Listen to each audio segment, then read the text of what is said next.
Ready to make your design workflow a breeze with AI? In this video, we're going to create a stunning cover art using AI elements such as generative fill to easily expand, add, and remove elements. And we're going to create stunning 3D text in just 3 simple steps using Adobe Firefly. Let's transform your design process and help you create pro-level artwork faster than ever.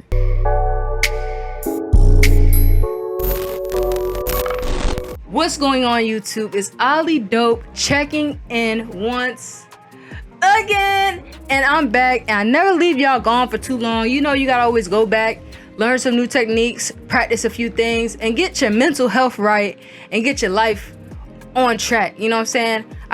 Main thing, I really don't want people on here like thinking like, oh, everything is everything. Like, mental health is real, and take it serious, man. Like, if you're not up to it and you're not feeling it, don't rush it. Don't, like, these things aren't going anywhere. Your materialistic aspirations and stuff like that, they're not going anywhere. So, like, take care of yourself first. That's first and foremost. Okay, that's enough with the sap ass talk. Let's get to why y'all actually really here. That is pretty much for the people who are actually in my community and who really follow me because they mess with me. They're not just here because of a tutorial. So I'm here to talk to you guys as well. So anyways, I've been practicing these new techniques and I've been able to create some mind-blowing designs with the help of AI, and they have made my design process so much easier, so much faster. If you still have not tried Midjourney, try the prompt, try Firefly, any of these things. Like, I don't know, and I'm not sure what you're waiting for, but like, I guess you're waiting for like the robot takeover or something like that.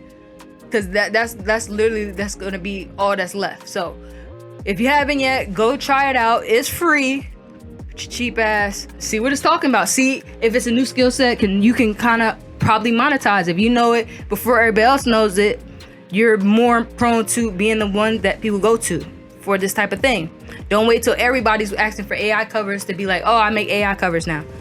Be one of the first. Really though. But imagine, like, if you were like a real artist who spent years and years perfecting your craft, i.e. me, only to see a bunch of AI tools seemingly like step into my territory and like have me worried about losing my respect in the craft and a hit to my income, and seeing all my skills that I learned over the years like devalued in a matter of seconds. That would be totally understandable, like, from my point of view. So I was like, okay, how do I get ahead of this? I feel like using AI in your workflow is not about replacing whatever talent you have or what talent I have. It's all about like enhancing it. So with AI, you can tackle tedious tasks more efficiently, and that'll give you more time, give me more time to dive into a creative process. So things like selecting subject, removing the backgrounds, coming up with a quick background. These are things I usually use for AI. They even create text. We're gonna get into that in a second. You shifting to AI or using AI and not letting AI use you is the shift that only keeps your artistry, like, integrity intact. But it will also open you up at new chances, like I mentioned before, for innovation and boosting your income. If you're first to know it, you're the first to get paid. So if you learn AI, you can sell AI. Don't let AI sell you, you feel me? Think of AI as a powerful ally that will help you push your creative boundaries and produce even more amazing work because you're saving more time. So you don't have to spend hours and hours doing tedious tasks. AI will quickly get that done for you and for me. So we're into Photoshop. I love creating something fresh from a canvas, you guys. This is a new way I'm kind of gonna do it. It's a tutorial, but it's more or less a walkthrough. I think that next time I'll probably do a tutorial. The next time I do one, I'll probably like do it as I'm actually editing it. It just takes super long when I do it that way. So I just feel like walking through the steps, I can explain and go into detail a little bit better after I have like an idea. And I'm trying to go slow because you guys always complaining, oh, it's too fast, it's too fast. Like, click that button down below. It's like, it's a little tool right there, and you click slow down 2 times. If I'm missing steps or you miss something or you don't know how something, check the layers, man. Check how everything is layered up. Try to read and see what blending mode I chose if I don't necessarily go over it or talk about it or anything like that. But anyways, that is too much rapping for me. We're in Photoshop now. So Photoshop, we're using a 2000 by 2000 pixel canvas. I went ahead and started dropping in Central C. I found this picture on his Instagram. There was really no images of Central C like on Google. I mean, there was, but they were like really, really old or something. But I guess he just doesn't take images like or take pictures like that. I also found this dope hallway type of flick on Midjourney as well. And what I'm doing now is I'm just taking the opacity, dropping the opacity down so I can center up where Central C is going to be. Because you don't want Central C too big or too small within this image. So I kind of want the hallway to be like my main foreground. So I was like, let me drop the opacity and center up little C in the middle of this. Now you could just bump that opacity back up. Now we're just going to adjust the size of Central C. Make sure he fits within the image. I want him small. I do want that bench kind of waist level. That was kind of what my first thoughts was going to be. As you can see from the final, I did not end up keeping that background anyways. But when you first start, you're not thinking about all that. The original concept was supposed to be like the ledge, and he was supposed to be looking over a city, and it was supposed to be all that. But then I was like, oh, it's not going to be too much in the background. So the song is saying Maybach truck, something. So I kind of wanted to add that in there. So then towards the middle, I just kind of switched up the idea totally. But we're going to get there. Right now, we're just kind of laying it up. And as you can see, we're having a little problem because I really wanted to hit the hallways from side to side, but I didn't like the perspective that it was giving me. So what I did was I was like, let me just kind of leave it how it is, and then we'll fix it with generative fill. So we're going to come back to fixing the hallway in just a second. So now we have to cut out Central C. Now with Central C, all I did was use AI. Like I said, this is one of the best tools Adobe has came out with in a long, long time. That select subject really gets you in a great starting place. So all I did was click select subject, and it gave me a great mask already, or a great selection of my image. And all I did was go and use the polygonal plus tool, and I went ahead and like added in the places that I felt like needed to be fixed. So like his ears, I fixed a little bit on his fingers, stuff like that. And as you can see, it's just gonna add it in there automatically. The tattoos got cut off a little bit, stuff like that. So now what you do after that is the selection is made, and after the selection is made, all you gotta do is click the square and the circle button, and that's gonna give you a mask. Let's use AI, generative fill, to expand our canvas. So it's these gray bars on the side are filled with that more or less that brick hallway-ish vibe. So what you're gonna do is you're gonna use your rectangular tool, and then all you're gonna do is select the sides, right? Now me, as you can see, I'm using the second box to the right of the selection, which is the rectangle plus tool. You do the plus to add to your selection, you do the minus to subtract it, obviously. Make sure you're selected on the image that you want the generative fill to create. And with this, it's nothing too crazy. You can put in a prompt. Sometimes putting in a prompt gives you like some wild results. I've gotten them. So all I did was leave it blank and press generate. And now it gave me like pretty good like results as far as the brick. I thought it was pretty cool. But I was like, you know, you don't want to just take it as a first try. You want to give it some more time and another try at it. Maybe it'll take some of the information that it got from the first time, and then on the second time it can make even better results, because like I said, AI is a learning machine. And I kind of like the second half of the results better. I felt like the shadows came out better and things like that. So all I did was go ahead and selected the generative fill layer, and I added the base layer, which is the one you see here, and all I did was right click, convert to smart object, and then we just named that. Now the hallway fits perfectly. Like, shout out to AI, because if you try to do that by yourself, you would have had to take it. Then before, you had to use the clone stamp tool, and it was taking too much time. So definitely shout out to AI for making a 20-30 minute process 5 minutes. So now we have to remove this background. Like I told you guys before, I only started with just the bridge. As you can see, I'm just cutting out the bridge or the sky and all that, and I'm leaving the bridge.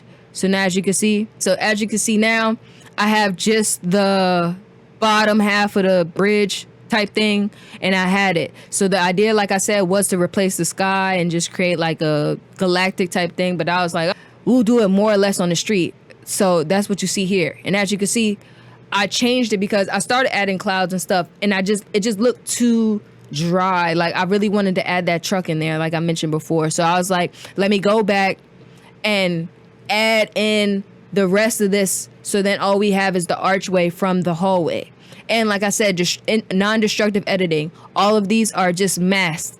So if I wanted to add it back, it's right there. You know what I'm saying? But for this one, like I said, I just added it to the mask. That's why it's slowly being taken away like that. Now, I wanted to add the street, like I told you guys. So now generative fill and AI are good for some things, not all things. So for this particular one, I made a selection around just the street, and it's giving me a good perspective. Like I said, this is all about perspective, like how the eye views something. So what I did was I went and typed in wet concrete street. Probably not the best prompt, but whatever. I was just trying to see what results I got. And this is what it gave me. I do like what AI gives you, because I said these are adding elements that we're trying to do. I probably would have never used these, but I see what they were trying to do. Maybe my prompt should have been better, but nonetheless, as you can see the reflection from the clouds onto the wet concrete. I think that is so dope. Like, look at those. You could clearly see the clouds in the reflection of the wet concrete. That's so fire to me. I didn't like these. Like I said before, I tried another one. I was like, maybe just a concrete street, you know, and this is what they gave me, you know, and I was just like, oh, I wouldn't really feel any of these either. So I was like, all right, I'm going to probably have to just go find something from Midjourney, like a background or something like that. I have a Streets and Streets Corner pack dropping this month as well. So be on the lookout for that. I will provide 2 free examples from my street pack that you can click in the link description right now. So when they do drop, you guys can go ahead and support. I felt like this looked better already, because it feels like you're looking like a hallway or a window into something. Like you went through a tunnel and it was something on the other side. I felt like the other one was kind of really flat, and it didn't give me enough space or enough depth to be able to do too many things. And I put that right underneath my hallway layer. If you check my layers right here on the right side, I put that right underneath the right layer. Go ahead and get that placed up. So next, I went and grabbed the Maybach truck from offline, and I put it behind Central C, because that's kind of like where I wanted it to be. But then I was like, it wasn't looking right. You don't want to just place something in there if it doesn't have the right perspective to the eye. So I went back, turned off that mask. As you can see, you just right click, disable mask, so then you can see your original image. And I went and grabbed the line tool with red stroke, and I went ahead and created a perspective line, so I know where to put the truck on the actual other image, so it doesn't give you the same perspective, because the images weren't shot in the same place. So I just wanted to grab a perspective of something else so I can be able to copy the perspective. And then as you can see, this is where the truck is placed. So I kind of like minimize it and turn down the opacity so I can see that red box, because that's kind of like what the truck represents or whatever. So go ahead and drop that in there. And now with that, same thing. You can see that perspective is lined up directly with the middle of the street. So that's where your eyes are going, right? So now I'm putting Central C closer towards me of the foreground. So this is the background at the top of the point. This is the foreground in the front. So I put Central C closer towards me, off to the right a little bit, just because it was unbalanced. Because I was like, the car is pointing this way. He could be standing right in the middle of the image, but that would look kind of whack. So let's give it a little bit off kilter. Now with this, all I did is use AI generative fill to go ahead and remove the background. It's a one-click pony. Sometimes it works, sometimes it doesn't. It's easier if you have a strong contrast on your images between, like, if you have something blue on a red background, it'll take the red out with no problem. But anyways, it gave me a nice good start, but just like the Central C, I had to go back and add some things. So this last time it took away things, this time I have to add back in. So like the tires didn't come out pretty good. I went ahead and cleaned up the tires a little bit. So the next thing with generative fill gives you a good starting point for your shadows, highlights, anything that you're trying to do, so you can get a great perspective. And it also makes them for you. So what I did is I went ahead on my truck layer, I selected underneath my truck all the wheels, right? And then I typed in car shadows underneath the car. So it either gives me an idea of what the shadows I need to make, or it can either create its own shadows. And these are the results I got. That is a little bit too dark for me. These are pretty cool. I went ahead and just pressed car shadows, see what this one gave. I kind of like that one. I feel like it looks really realistic. Like this is kind of where the shadows would be, especially coming from the top light or whatever like that. So we just went with that. I went from the 2 out of the 6. I always try to do them twice just so you, like I said, so the AI can learn exactly what you're even trying to do. I'm vibing with this. Let's go ahead. I like to organize my layers. I suggest you do the same, especially as we start getting deeper and deeper into all these adjustments for each item or whatever. So I go ahead and just collapse everything. So I got the hallway on its own layer, the truck on its own layer, and eventually we're going to put CC in his own layer. So next thing we're going to do is this background. I still wanted them clouds. I was going to work them clouds into this image some way, somehow. So what I did is go ahead and click the polygonal tool, and I go ahead and select all of the city, right? And then this is the mask that it gave me. And once again, I always click a mask. The square with the circle, the mask will save your life. Now, it always gives me this one. So all you got to do is press Control I or Command I to invert the mask selection. Make sure you are selected on your mask, because if you invert your actual smart object, it's just going to invert your smart object. So now, as you can see, now I add the clouds back. But for me, it was still a little bit too dense, like too sharp. It didn't look realistic. So I was like, oh, let me adjust the feathering a little bit. So all I did was go ahead and click that. When you're clicked on your image, after you have a selection and you have a mask, you just go to this mask settings right here, click that right button, and then it'll give you your feathering settings and stuff like that. Now, the feathering settings is how sharp the selection is. Sometimes you want to feather so it's a nice little soft, but sometimes the soft looks a little bit blurred. So go in a nice perspective. Now, the density is how strong the mask is. So density is another word for, I guess, opacity in my eyes. So as you can see, the higher I make it, the less it is. So just play around with the settings till you get it right. And this is kind of like what I ended up on, like around 37 and 83. I felt like it was cloudy, but it's still fog-like, like it's darkness. You know what I'm saying? It's a cloudy day, gloomy day. So let's start adding in just some elements. I went and found telephone, London photo booth. I felt like, oh, this is great. Find a great place for it to be. I'll go ahead and use my polygon tool and just go ahead and, I'm not masking out just yet. I'm just limiting the selection to exactly the focal point I want, which is the booth. And then once again, all you do is click mask. And after you click mask, it's going to give you a mask. Now, I'm going to go ahead and make sure it's aligned with the perspective. So what I'm using is the sidewalk. So I'm pretty much trying to line those both up so it looks like, oh, it's not out of place. Now, after I do that, I deleted the mask. After you delete the mask again, I went ahead and removed the background specifically. Now, this one, like I said, it always gives you a pretty good cut, but as you can see, it cut off the whole top of the telephone thing. So all you got to do is paint the white on the black and then paint the telephone pole back up. So now what we're doing is replacing it back, and then we're going to make sure that that is placed right underneath the hallway layer, but right above the street layer. Now we're good. I feel like that's pretty good. I felt like it needs some shadows because it looks like it was just placed there out of nowhere and it doesn't really fit. So what we're going to do is going to do the same thing we just did on the car, select the underneath of the telephone pole, and then we're going to go ahead and type in add shadows, and let's see what it gives us. Once again, when you do it the first time, it's always S. So now this time we did it again. I just typed in shadows and it gave me a better looking option. I really like this one specifically. This is the one I went with. I felt like the shadows were good, but it kind of was in the ground too. You know what I'm saying? I just like the results I got from that one. So this is the one we end up going with. So now we go ahead and group that together, call that phone. We looking like we getting somewhere, y'all. We doing something. We ain't even add no shadows, no lights, no cars, no, you feel me? We still got to get in some Baggingtons. It's looking a little bit too bluish gray for me. I want it to be more on the bluish side rather than gray flat. So what I do is I went ahead and added a hue and saturation, and I put it just right above the background layer, the background street layer. And I'm going through them trying to get a nice blue hue.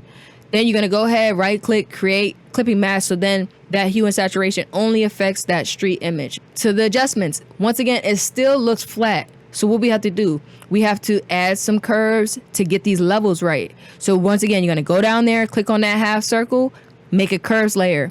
Now, I always use an S curve, but I'm recently playing around with all of the elements that Photoshop has to offer. So try out the presets that they have. They have different type of presets. They have darker, increase the contrast, stronger contrast, light contrast. Like, just play around with them, see what works best for you. With this curves layer, we're specifically gonna go with the medium contrast layer, and we're gonna put that over top of everything. And I always go back fiddling with things. So if you see me working on one thing, I might jump to another thing. That's just because I have ADHD, Bristol. That's just how my mind goes. Like, once I see something, I change something. Sometimes I have to reflect and change something else. But anyways, getting off topic. So back to what we're talking about. Now, for me, after I dropped that contrast, everything started to look pretty good. But that blue in the background coming from the clouds was a little bit too strong for me. I went ahead and changed the background. Right now I had a base of a black base, but now I switched it to a white base. And then all I did was take the opacity of the cloud layer and drop it down to like 30-ish, something like that. But now the clouds are still there. Like, you still get the cloud formation, but it's not as blue. And since we used the density filter on that last mask from the background streak, it just looks a little bit cleaner. Like, it's not like a white fog or a white cloud. Like, it still has texture, and then that's the main thing, like having texture throughout. So now we have to make the adjustments to this telephone booth. I felt like the telephone booth would be the easiest to try to start with at the beginning, right? So what we do is go ahead to go to exposure, drop the exposure down to the left. And if you go to the right, it's gonna get brighter. To the left, it's darker. I want you also to play around with the offset and the gamma correction just to see what best works for you and your image. You know what I'm saying? Keep in mind, since the light is coming from the back of the telephone booth, it's coming from the background, the telephone booth is closer to the foreground. What we're gonna do is when we're painting on the exposure, so right now we're going to go on this exposure layer, on that layer, which is white now, we're gonna paint black on white. We're gonna paint back the regular highlights exposure that it already had. And all we're gonna do is paint towards where the sun would be coming from, because that's where it would be, and then you would see the shadow on the other side of the light. Calm. Now, I felt like since the hallway and the telephone booth, it would be some sort of shadow there. It doesn't have enough depth of field for me. So I made a new layer. I named this layer shadows, right? And all I did was take a brush at a flow of like 25, 30%, black soft brush, and all I did was start painting in some shadows. And as you can see, it's giving me some nice depth of field, like a nice shadowy figure over there. I feel like that looks pretty good. So now, for me, the hallway, once again, since we already changed the background and it's giving us this blue grayish hue that we kind of are loving, I was like, damn, the hallway kind of looks brown. Like, how are we going to get that to like match the background, match everything else that's going on? Another hue and saturation layer. So go ahead, half circle, hue and saturation adjustment layer. You're going to clip mask that specifically to the hallway, and you're going to push the hue till it gets to that like that bluish vibe that you want. So like this was the bluish vibe I like, but I didn't want the saturation to be overly blue. You know what I'm saying? Like a blue light was coming through I just wanted to slightly have that reflection or whatever. So I dropped the saturation down really, really low, and then I just played with the lightness a little bit on it and just call it a day. So now we did the hallway. So now I'm jumping around. I end up doing some curves onto the truck. Same thing, create this curves layer, mask it to the truck, play with the settings to figure out what you want to do. Now this time I only did a slight curve, like I didn't do nothing too crazy, and I didn't use any presets. I just did it myself. I also added an exposure layer on top of the curve. So the curve is doing this thing.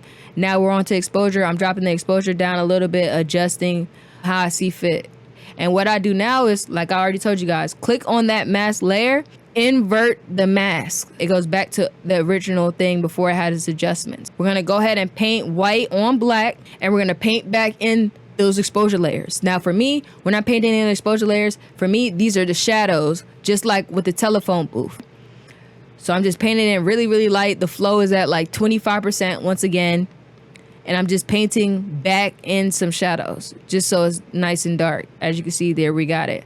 Now you could play with these exposure a little bit more to make it darker or brighter, depending on what you're trying to achieve. I figured after I did the exposure in the curves layer, we might as well start with the dodge and burning, right? And we'll do that for this, and then we'll do it for Central C. Create a new blank layer. After you do that, you're gonna press Shift F5. I don't know what it is on the Mac. I know on PC it's Shift F5. That's gonna give you a 50% gray layer. You're gonna set this gray layer to overlay. Now it looks like it's not doing anything, but trust me, it will soon. You're gonna clip mask that to the truck or whatever you're trying to burn and dodge. Now we're gonna go ahead and hit up that dodge first and make sure highlights for the range are selected. And then the exposure is anywhere between like 15, 25, depending on how hard you wanna go. Like, now this is gonna bring up those highlights brightness even more. So when you're painting on that gray layer, now we're painting in highlights. So as you can see, the stuff where the sun would be hitting, I'm hitting all the chrome, I'm hitting the top of the car, that's where the lighting is coming from, the sides right there, everywhere that I didn't paint the exposure, you know what I'm saying? There we go, boom. Now, switch to dodge. You just gotta hold down the button and click the dodge. The dodge is gonna do the shadow. So it's pretty much doing what the exposure layer already did, but it picks it up a little bit better. It's a little bit more detailed or adjusting what you're trying to change. Just by clicking on it, the shadows from that specific part come out even stronger. All right, boom. All right. So this is what y'all been waiting for, ain't it? That's what they say. This is time for the main. I mean, it's all the main event. Like, it all like works together, y'all. It's not like, oh, just this particular part is more important than others. I know y'all probably here for a specific reason, but if you're still here, you guys, I'm rocking with you. You rocking with me, man. Like I said, I'm trying to do more long walkthrough tutorials explaining each step of what I'm doing. I'm hoping these help you guys with your creative process as well. So let's get to Central C. The first things first, it's pretty much gonna have the same settings that we just did on the truck. Exposure layer, a curve layer, burn and dodge layer, and a color fill layer for the highlights. So let's start it off with the curve. We're gonna do the same thing, curve layer, clip mask it to Central C. I'll go ahead and drop that right side down because like I said, the shadows are in the front because the lighting is gonna be coming from the back. So pretty much all we're trying to do is brighten up around him. We don't want him super dark in the front of his face and stuff because obviously it's going to be natural lighting from above, but we really just want to emphasize the outlined layers. This is going to bring back the original curves before you made your adjustments. So that's why you're painting black on white to bring back.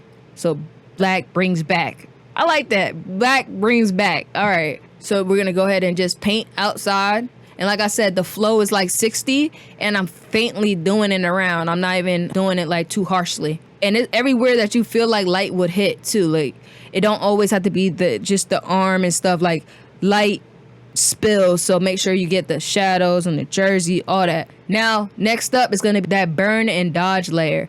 Go ahead and shift F5, create that 50% layer. We're gonna go straight to the dodge tool and go ahead and get these highlights because we don't want to burn nothing too crazy right now because we're still working on the outer highlights. And as you can see, it's just slightly bringing things up.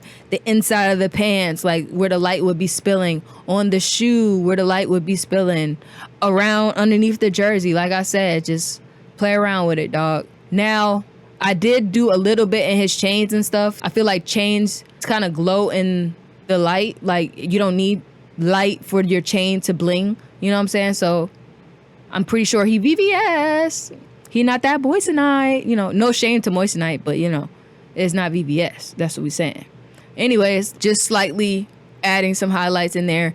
I feel like the eyes were a little bit too flat, and I like when my eyes kind of give it like a glowish vibe. So all you're gonna do is select the eyes. You can use ellipse tool, lasso tool, whatever floats your boat. And when you make that selection, you're going to create an exposure layer because you're going to create a mask on the exposure layer for the eyes. As you can see, we've inverted the mask.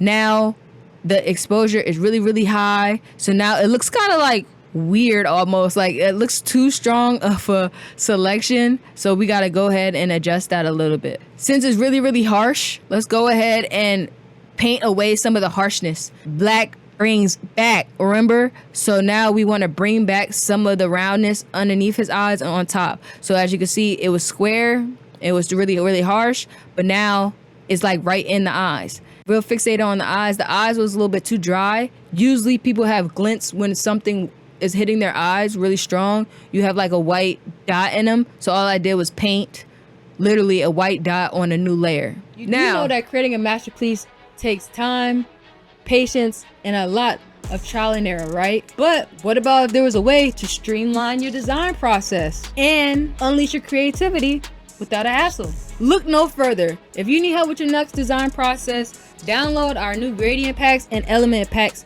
available on the website today. Transform your canvas from ordinary to extraordinary. Our elements packs comes loaded with ready to use overlays, textures, and effects that integrate seamlessly with any project. Imagine cutting your design time in half, leaving you with more time to focus on what you love, creating amazing art.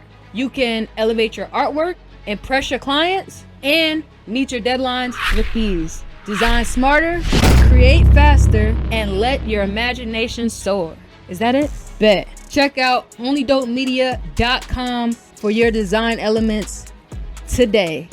Yes, sir. There. Now, more AI. Like I said, AI has been bringing so many great processes to the table, especially within Photoshop. So I'm very, very proud of what Photoshop is doing right now. So what we're going to do is we have to match some of these colors. It just seems like a lot of these things are out of place. It's starting to get there with the curves and the exposures and stuff like that, and the burn and the dodging. But let's go up another level. Photoshop has these things called neural filters. You might have not heard of them. You might have heard of them. They do a lot of things. Now, all you got to do is go up to filter, neural filter. After you click that, these will pop up. Go to harmonization. I've already downloaded a few because I've been using them. But all you got to do is click quickly and download them if you don't have them. And what harmonization is going to do, it takes the color of one of the layers and kind of bakes that color onto the other ones. So instead of in the past you would use like match cut or something, this one is even better. Since we're already selected on the Central C layer, we want to match him with the background street layer. So you go ahead and click on that.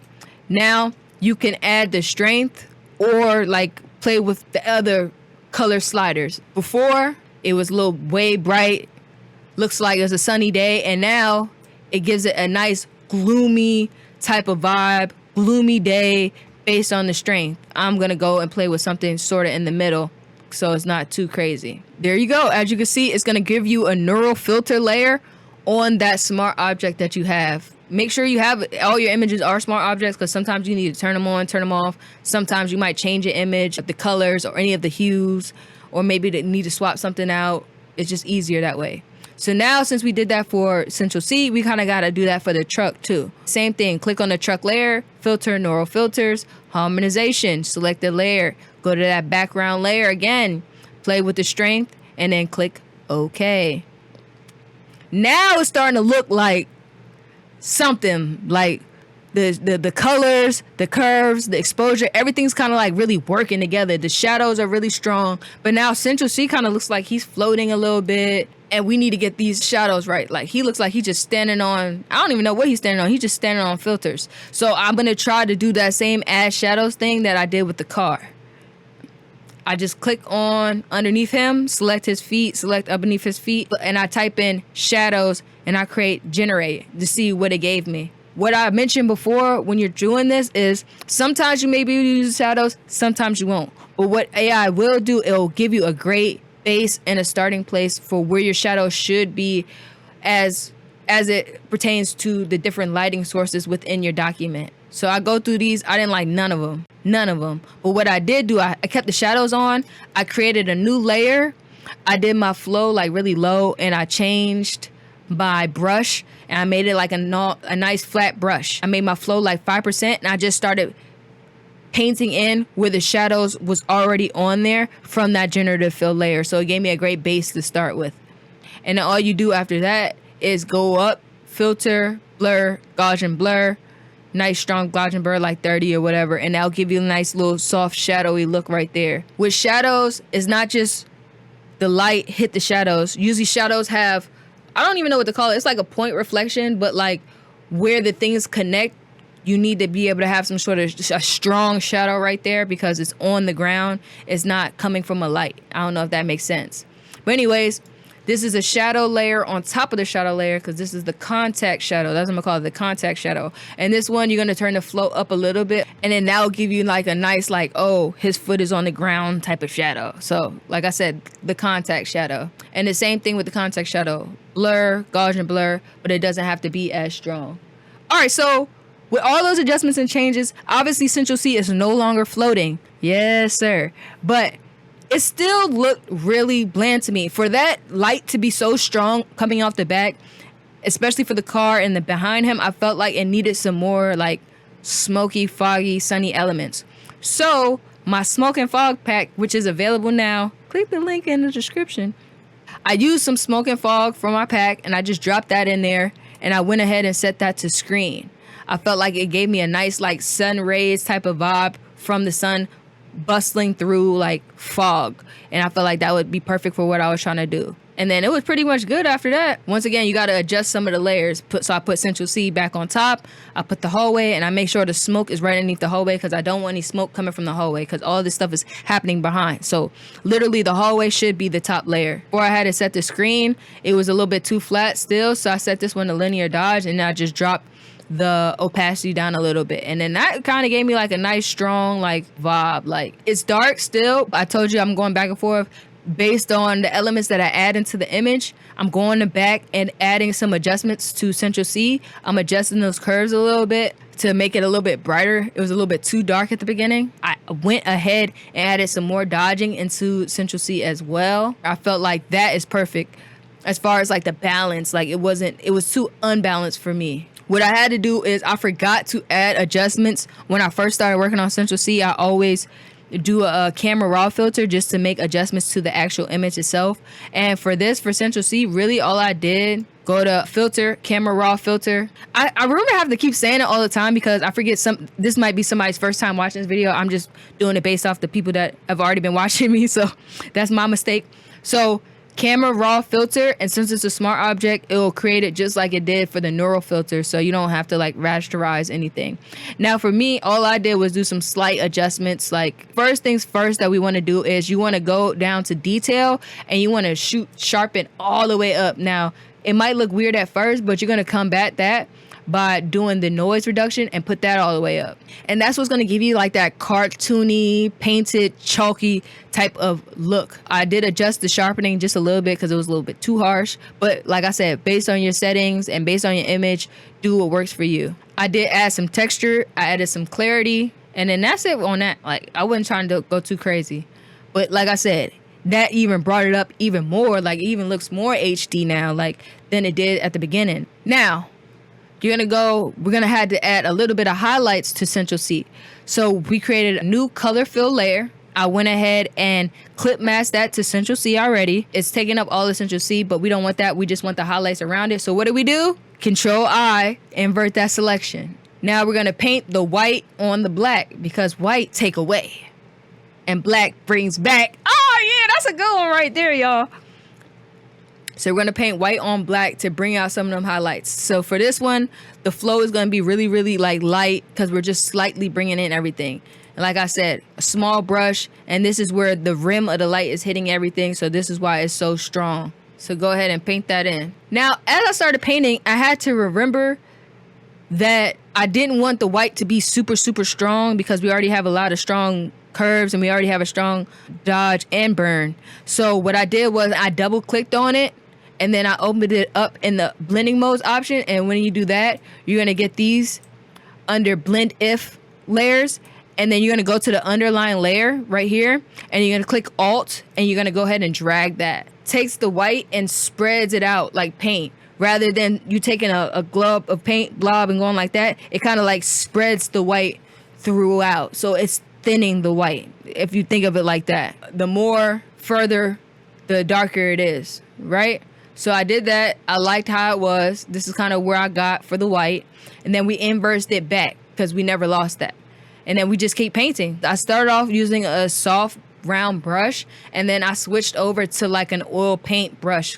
I just wanted to try some new techniques because I always use soft brush. I was like, oh, let me try a different brush. Maybe I can get a different result. So literally that's all this is here. And I kind of like it because it's not as harsh. I feel like the brush is like really round and it's defined. With the paintbrush, as you can see, even on the shoulder, it gave it like a chalky type of vibe, which is what I was going for. I added a little bit of highlights in the chain, around his neck, around his outside, stuff like that. I switched my brush back to the soft brush, and then I just start painting. So it is shadows there, but you can clearly see the light is kind of like falling into the center. Now we're doing that same thing with the color fill layer. We're going to do that on the truck. And like I said, all you're going to do is new fill layer, underline layer, hold Alt, drag that bar, then invert it again back to black so it disappears, and you paint white on black. And all I did was go and touch the top. Now I started off with the central C. I just used Alt Haas, and I kerned it so the tracking was long and more spaces in between the letters or whatever. I put it in there on the right hand corner just as a placeholder because I was like, oh, I'm gonna come back to the text anyway because we're about to jump into another free program from Adobe. But I was like, y'all know me jumping around. I was like, it looks good. I feel like I don't like that street is so harsh or whatever. So what can we do to combat that? So I went ahead and created a gradient fill layer. So not a gradient map, a gradient fill layer. And what I did, I went from black to transparent. So it's like a nice fall off. And I just adjusted the scale. So all you gotta do is click on the actual image itself and pull the scale up and down based on where you're trying to do it. It'll bring all the focus back to the middle of the image. And then I adjusted the scale of it because sometimes you can have a harsh gradient or like a nice softer gradient. So I just scaled it down a little bit so the gradient wouldn't be as wide. Now let's get into the text. I'm gonna type in some words. We're gonna type in words like, I'm gonna go with the words band for band. It's a Central C song. And like I said, we were doing this for cover art. So like I said, it might have been better if you do this in Illustrator, but we're doing it in Photoshop. So I did band for band. I put band on top, band on the bottom. Then what I did was I picked the number 4. I opened up my blending options. After you open up your blending options, double click, go to stroke. You're going to go to stroke, make it a white stroke. Then I set my stroke to center. After you set the stroke to center, it'll give it like a nice sharp stroke instead of like that rounded. So after you do that, press OK. First, what I did after we have that, we kind of, like I said before, we just want the band for band without any white. Right now it still has that stroke on there, so we do have to erase or mask out that stroke. So what we're gonna do is, okay, click both of them, right click, convert to smart object. Okay, after you do that, band for band will be its own thing. Now you can start adding masks to it. Now you just want to select the white. When you select this white, you're gonna go back and click on that mask, the band for band, and then just write it with a black brush, and then you're just gonna mask that out, and then the 4 will disappear. We want that stuff in the middle to be erased too, because we don't want anything. We just want the 4. So that's why we're deleting the outline, right? Go ahead and erase that. After you erase that, you'll have just an image. Now what we have to do is we have to go ahead and save this as a PNG so we can hop into Adobe Firefly, for which y'all are all here. Okay, so now we have this. You're just gonna go up there, file, save as a JPEG, because we really want this effect. Works best with text that are black on white. It's easier to pick up the structure, and you'll understand that in a few. Now we're gonna head over to Adobe Firefly. Adobe Firefly is free if you already have Creative Cloud prescription. Now, if you don't have a prescription or subscription, well, I keep saying prescription. If you don't have a subscription, stop with your cheap ass, okay? I don't have the code. I can't give you no crack, no patch, no nothing, okay? That was 2010, 2015. It is 2024, okay? Let's go and invest in ourselves, people. It's $25 a month, and you get a lot of tools to use to be able to make some money with that, okay? All right now. Okay, anyways, back on track. Go to Adobe Firefly. It's going to give you this like a blank prompt off the rip before it takes you into the actual program, which as you can see now is 3D abstract cute New Mexico neighborhood, Adobe houses, sunny desert. That's kind of what it gives you. You could just press generate, and it's going to generate that image, and it's going to bring you over there. So that's pretty much what you want to do. I already had a prompt that I took from Midjourney from one of the images I found. So I just took this prompt, and then I just copied and pasted the prompt to get it started. You're just going to click generate. Okay, after you click generate, this is kind of the file that's give you this: a blue metallic sphere within a dramatic light bright and a white reflective surface. Now this is giving Christmas ornament. This is not giving a metallic ball. The best thing that comes from that would be, I think, number 2 and then number 3 in the left hand corner on the bottom. The other ones are giving, like I said, Christmas ornaments. So let's get this a little bit more to what we want, because the idea is for it to be like a metallic chrome type of text. That is kind of like what I'm going for this first set. And then we're gonna get to the green text at the end, because I know that's why a lot of you guys are here. But I want to show you guys a few different versions. I can explain this one better than I can with the green, because you can't really see too much crazy difference, but we are gonna get there. Okay, now they have different aspect ratios that you can use depending on what you need to use it for. They have landscape, they have portrait, they have widescreen, and then they have the regular square feed. So you go off by using, we're just gonna go with square just to hit it off. Now with the model, let's go ahead and use the merge current model. And then for content type, we're going to use photo. You can use art. Now this is where it comes in. The reference image that we just made in Photoshop or Illustrator, whatever you're trying to do. You can also use logos as well. This doesn't just have to be text. This can be logos as well. Now the reference is the metallic image that we found on Midjourney or wherever you found it. So like that prompt that I grabbed the metallic ball from, I want to save the image as well as the prompt so I can use it as a reference image. I want this reference image to show, okay, I want to create some sort of metallic chrome text. This is the metallic image that I already selected and I wanted to copy this prompt from. So I was trying to get something similar to that, but like I said, when you press generate, it's just going to generate like off the rip, just to give you an example. Okay, so what you're going to do is you're going to take that image, you're going to upload that into the reference, and that's where it's grabbing its colors from, the shadows, the lighting. It'll take it based off that reference. Okay, now they have some other things here that you can use, such as synthwave, paintings, digital art, bokeh, colors and tones, lightings. You can select your camera angle, low, bird's eye, straight ahead. Like they have so many options. So like I said, go in there and really like give it a try and play around with it. Okay, where was I at? The first thing you're going to do is upload that image to the structure, and that's going to be one of the reference images. This is what's going to take the structure of the image that you provided and create based on the reference that you upload, which for us would be the metallic ball. So we're going to go ahead and upload that band for band image. Go ahead and find it in your drive, click upload. It's going to upload. Just press OK. It's just saying that you know, when you use these AI things, it's going to give you some sort of discretion is advised or something like that. Like it might be used or whatever. So do that and like literally try to make what we see in our head. Now after you do that, and then you already have the prompt that we had at the beginning, now it's giving exactly what we've already wrote, which is a blue metallic sphere in a dramatic light on a white reflective surface. So it gives us all of that. There's a blue metallic sphere, there's a white reflective surface, and there's dramatic lighting based on the structure that we already provided. But this wasn't looking quite white. This not quite white. I'm crazy. This wasn't looking quite right. So I had to go ahead and finesse the text a little bit. So I said, okay, let me try a different prompt. I really want it on a white background. Maybe it doesn't need to be reflective. So I changed the words to a blank white background. This gave me these results. With these results, I said, damn, okay, it's this blue sphere that's really taking over everything, but I really want the blue sphere to be the text. I don't want a blue sphere in the background. So maybe I should stop using the word sphere and I should just do metallic text instead. Once again, I tried a few different prompts. Now, when I took the word sphere out and I put a blue metallic text space, I don't know why I put space. It was one of the prompts that sometimes they suggest you stuff at the bottom if you turn suggestions on here in the right hand corner.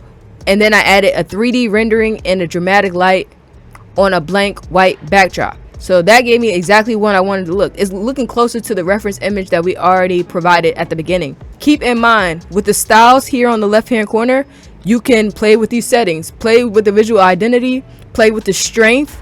So then maybe it's not as harsh as far as the reference. So then maybe it'll take more of the prompt into consideration rather than the reference image. But it's all about, like I always say, trial and error. Also, they do give you a bunch of gallery posts. So if you just want to try it out yourself and just practice without doing the extras, you can just go in there and just check out the gallery that they have for you.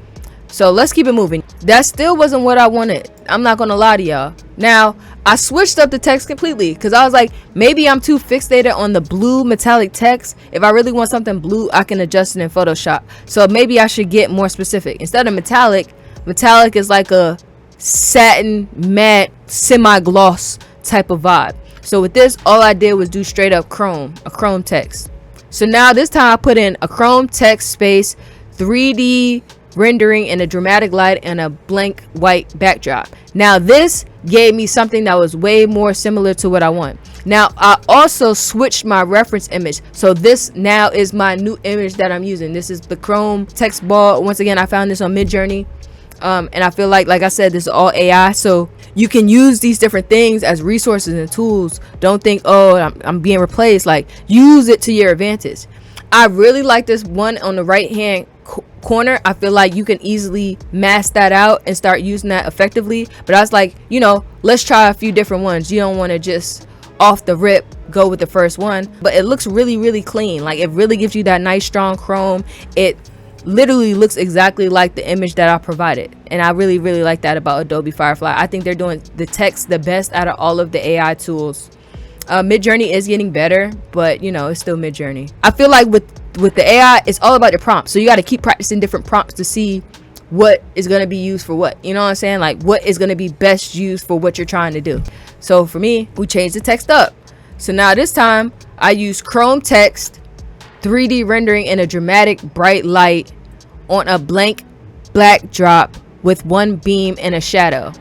Got real specific with the lighting and everything like that. Okay, now when you do that, this gave me this, and I think these are even better than before. Like I said, the lighting is A1, the shadows are A1, and it's on a nice clean background, so it'll make it easier for me when I need to cut it out in Photoshop and make my other adjustments. So this is the one where it's the chrome text 3D rendering in a dramatic bright light on a black backdrop with one beam and a shadow.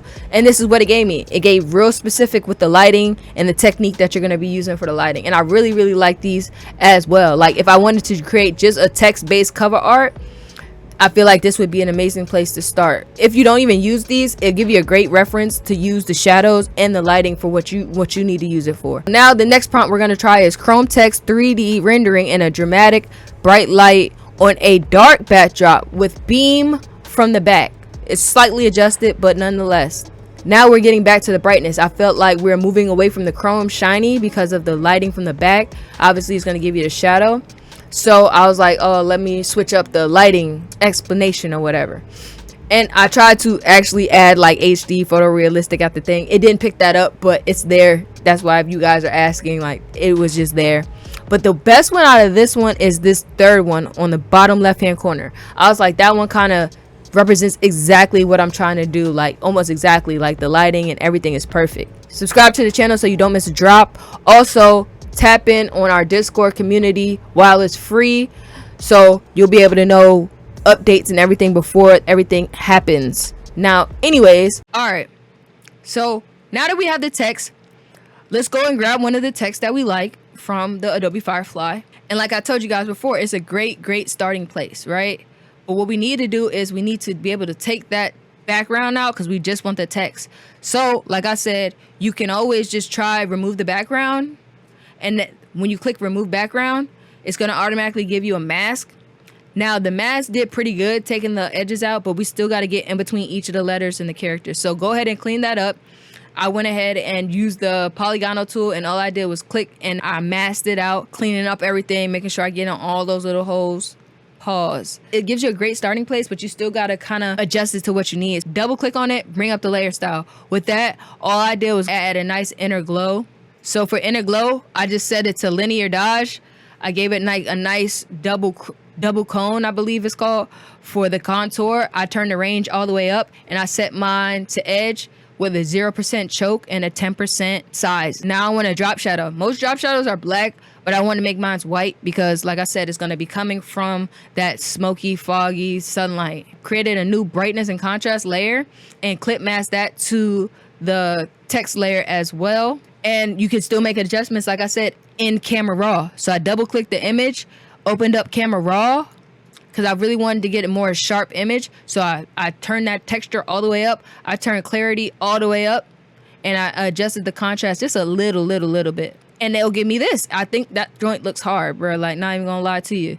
But I was like, it's not standing out enough. So what I did was I created a new layer, and then I just made that layer like a linear dodge layer, and I painted white on that background, so it's like a glowy type of vibe.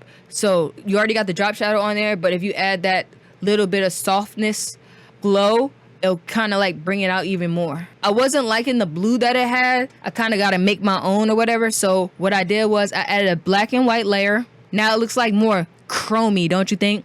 But I was like, oh, I still want it to be blue. How do I bring back some of the blue, right? You're gonna do that by just literally creating a new gradient map layer, clip that gradient map layer to the band for band text layer. You can check out Full Emo's. He got gradients available. I got a discount code in my bio. Use that, help support us and the fellow creators trying to make a living off creating creative materials, making your life, my life, easier. So I just went with a small little white blue one right here. And then I just went through all the blending modes. I suggest always going through all of them, but it's pretty much only a few that I actually even use. So I end up going with just like soft light. It gives you like that blue chromey feel off the rip. I thought it worked well with the image. Now I moved the Central C back over top of band for band. And please don't get at me like, you know, band for band features a little baby, blah, blah. I was like, yeah, but like, that's not what I had in mind. I just like the song band for band. Like, he could have like left little baby off. No disrespect, but like, you know what I'm saying? Like, I just like Central C's part, so that's why I kind of went with that. And it's his most recent song, so I was just like, oh, it's just concept art anyway. So no slight to Lil Baby or nothing like that. It's just that's not what was working for me in this image. Before it was like a light gray, I made it like a dark gray. We're getting into some of the final adjustments, final touches. Everything pretty much looks together, you guys. Look where we came. We came so far. Before it was ass. That shit looked flat. It was him standing in front of like I don't even know, a gateway or something. But now it looks clean. He's in the street with his Maybach, band for band, tall as hell.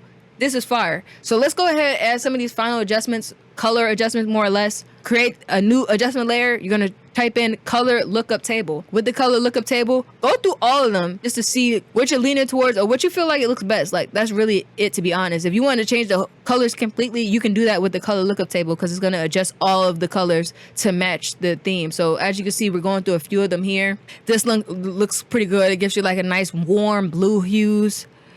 This one gives you like it looks like, I don't even know. It took all the color out of the image. This one, I wasn't really feeling that either. That one was too bright. It blew out all my image, but I did like how it looked. We just went with this one right here. I feel like it matched up pretty good. It wasn't nothing too crazy. But what I did do is I always drop the opacity because I don't want it to overtake all the coloring I just did. So we did drop the opacity way down. But for me, it still looked really like flat for some reason. So I went ahead and created a gradient map, and I was like, oh, I really like this blue right here. Like, so I was like, how do I make that work? Maybe I should play with the blending mode. So I just play with the blending modes like I always do with it to figure out which one will work best. I really like this overlay type of vibe, so I was like, I'll stick with that. Let me just drop the opacity down and it'll be calm. When we have it here, it looks pretty good. But for me, it just seems like the hallway has lost all its texture. You don't see no bricks no more. You don't see no highlights from it. It just looks like a black frame. So I was like, we got to bring some lighting back to those, right? So I just created a new curves layer. After you create your new curves layer, you clip mask that to the hallway. And all you got to do is the left side is the shadows, the right side are the highlights. So go to the right side and push that up. When you push that up, as you can see, the highlights from the street and everything is coming back. So now it's not so harsh, but it's there. Like, you can see like, oh, the bricks is something right there. This was looking pretty good. I'm not gonna lie. We're in a good place, and I could have just left it at that, call it a day, wipe my hands with it, and be done. But you know, you always gotta add something special. I was like, how you gonna have band for band, and there's not one drop of dollar on this joint? Not a coin, not a nickel, not a penny. Not a $1 bill. Like, we got to find some money. One of the monies, the money bags I have from my money pack, and I just went ahead and dropped that in there for easy use. I didn't have to do no cutting out or anything, just drag and drop. I just dropped that over here towards the corner. So like maybe he was running out the tunnel and like the money was right there and he was like, oh, let me take a picture. The chances of that happening is slim to none, but you know, it is what it is. But I was like, damn, you can't just kind of drop that in there because now it doesn't have no highlights, no shadows. It just kind of looks like really plain. So what we have to do is go ahead and create an exposure layer. When you grab that exposure layer, bring the exposure all the way down. Go ahead and inverse it because black what? Say it with me. Leave that in the comments too. Black what? It brings back. So we're going to paint white on the black and then we're going to just paint in some of these shadows. The light is coming from the back. So the shadows will be in the front, in the foreground. So that's all we did. I went and painted some shadows in, made it a little bit bigger, and I placed it right there. And if you want to be fancy, I added a little bit of shadows on top, created a new layer, nice soft flow, and painted some shadows so we have some nice contact shadow as well. The same we did for the shoes. I was like, how you gonna have a Maybach truck? It's a gloomy day, but you ain't got your headlights on. Weird. So what I did is I went ahead and created a triangle on top of the headlight, because that's kind of like light comes like that. It's like light comes like that. It's like, but light comes like this, right? So it's like a triangle or whatever. So that's pretty much why I made the triangle. But anyways, after you have that, you're gonna do that on a new blank layer, right? And then you're gonna make it white to transparent. Create a new gradient fill layer. And as you can see, after you click the reverse, the white is coming strongly from the vehicle and it continues to fall off, just like regular headlights do. Adjust it, pull the gradient down and up, and adjust the scale based on your preferences. You're just gonna convert it, and then you're gonna go up to blur, Gaussian blur, and then blur it. So it's not harsh on the sides and stuff like that. It's nice and soft. And just adjust it and move it to where you need to move it to. And since it's a smart object, it's still gonna keep its nice strong base or figure. And all you're gonna do for that is Control J, duplicate that, and put that over to the other side of the headlight. I felt like it just needed a little bit more highlights without the car. It seemed kind of plain for me, so I was like, let me add some highlights to it. So all I did was I made a new layer. I used the white brush. I turned my flow down. I used color dodge as my blending mode, and all I did was paint in the places that I felt like the white needed to pop to bring in that light. And then I did the highlights all around the grill, all around the wheels, and all the parts of the chrome, because I feel like even in the shadows the chrome will like show through. Go ahead and add some bling to his chain, because once again, these VVS, this ain't that, you know what I'm saying? And then all I did was paint color dodge and paint in these brightness, make the chain shine. That's pretty much that. Like I said, I could have just left it how it is and kept it pushing, but come on now, we gotta step it up.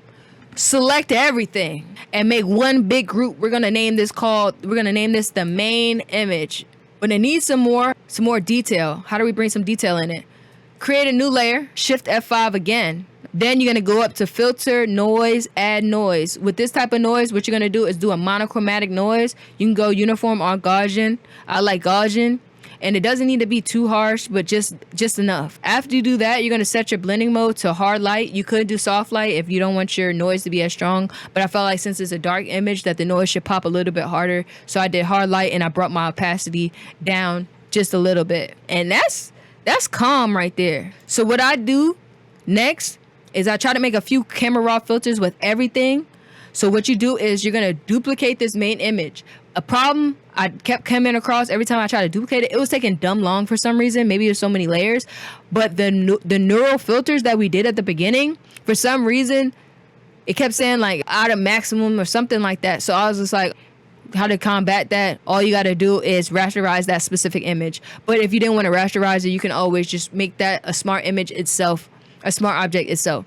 But I just rasterized it because it was just a tutorial. Then I was able to create smart object from that grouped image. So pretty much just duplicate that, convert to smart object, and then in the duplicate layer, that's where you go ahead and rasterize all the neural filters. The main layer underneath stays.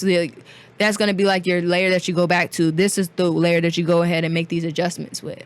Filter, camera raw filter, and all we're doing is going ahead and make some slight adjustments. The texture, the clarity for sure, the sharpening a little bit more as well, that noise, fix that. I added like a slight black vignette on there, and then I did change the hues to a little bit bluer highlights because it wasn't still enough blue for me. So I just turned the blending mode to blue a little bit just to give it like a bluish, grayish vibe. And now that's looking really, really good already.